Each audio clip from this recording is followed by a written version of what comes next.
Good day mga kapitbahay. Another foreclosed property, another day.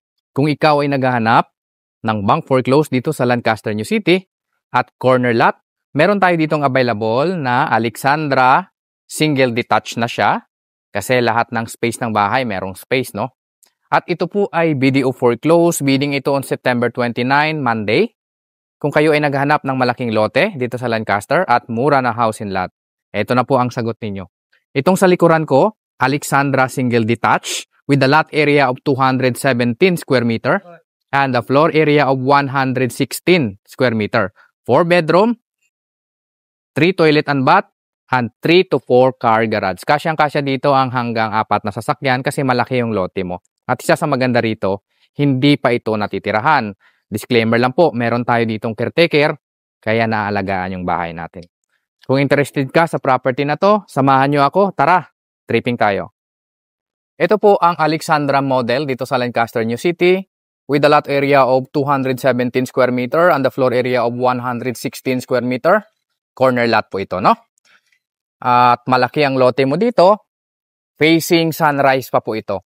Dahil dito po ang morning sun or facing sunrise at ito naman yung ating sunset, no? Kaya maganda yung location ng property na ito. At dito lang po ito located sa Manchester 6 in Lancaster, New City. Bidding ito on Monday, September 29. Kung interested kayo, hali kayo. Viewing tayo dito. So yung property line natin ay magmumula po yan doon. Yan, hanggang dito po sa likuran, ipapakita ko lang sa inyo ang inyong lot area. At maganda dito, linear park yung likuran nyo. So kung ako yung tatanungin, pwede ako dito mag-park. Kasyang-kasya dito ang 3 to 4 na sasakyan, no? Malaki po ito. Ito yung itsura ng bahay. Pwede nyo pa siyang ipa-extend kung gusto ninyo. So, silipin lang natin ang palibot ng property na ito. Malaki po ito, 217 square meter. At ito yung linear park na sinasabi ko po. Yan. Open space yan para sa lahat, no? So, lahat po ng side ng bahay na ito ay meron siyang bakanting lote. Dito sa gilid, pwede pa kayong mag-garahe dito ng inyong e-bike or motor. No? Talagang panalo kayo dito dahil ang starting bid price natin dito, 7.2 million pesos lang. No? At isa sa maganda rito, malapit lang yung location ng Manchester 6 dito sa Lancaster, New City. Kaya naging single detached po ang bahay natin dahil lahat ng size ng bahay ay merong bakanting lote. No? At isa sa maganda dito, meron na siyang semi-improvement kasi naka-grills na yung ating cathedral window. Pagpasok naman natin sa property, so ganito po yung itsura. Gaya ng sinasabi ko po, meron tayong caretaker dito kaya naalagaan yung bahay, no? Naka-tiles na yung ating flooring, minimal na lang yung ayusan nyo dito.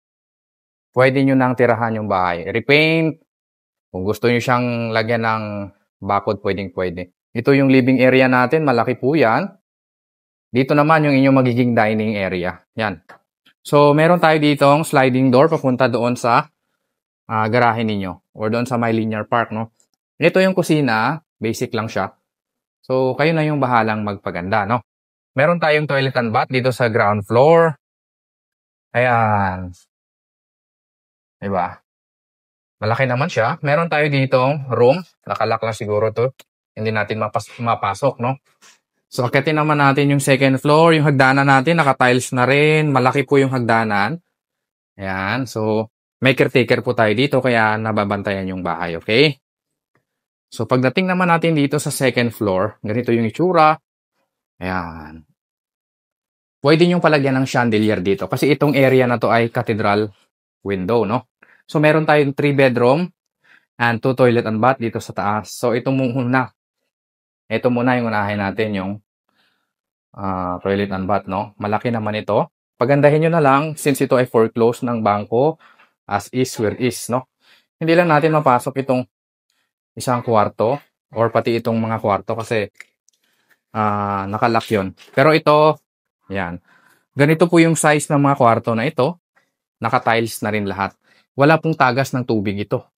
Panalo kayo sa property na to pag binili nyo to kasi mura lang ito, no? Pag bumili kayo ngayon sa developer ng ganito kalaking lote, times 2 na yung presyo niya.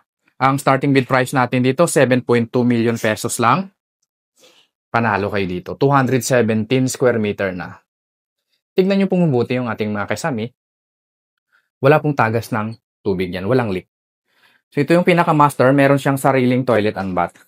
So, bali luma lang yung ating tiles dito at saka toilet bowl. Kayo na yung bahalang magpapalit, no? So, ito po ay hindi pa ito natitirahan ng dating may-ari. Kung napapansin nyo po, meron tayong caretaker dito. Sila yung nagbabantay sa ating property. Meron pa pong balcony dito sa master. Ayan. Diba? Maliwalas po ang location nito. Open din yung harapan natin. Kaya talagang sulit yung property na to, no? Kung gusto nyo pong mag-inquire sa property na to, bidding ito on September 29, Monday. Kontakin nyo lang po ako. Nasa screen ko lang ang number, no? Para matulungan ko kayo sa bidding process. Kung ano po yung bid price ninyo, 10% lang po yung down payment natin. 50% reservation fee, cheque po yung gagamitin. Pero picture lang po ng cheque. Kung hindi po kayo manalo, okay lang, hindi ko kunin sa inyo yung reservation fee. Pag nanalo kayo, doon pa lang natin isa-submit yung reservation check na 50,000 pesos. Okay? So kung interested po kayo, kontakin nyo lang ako. Nasa screen ko lang ang number.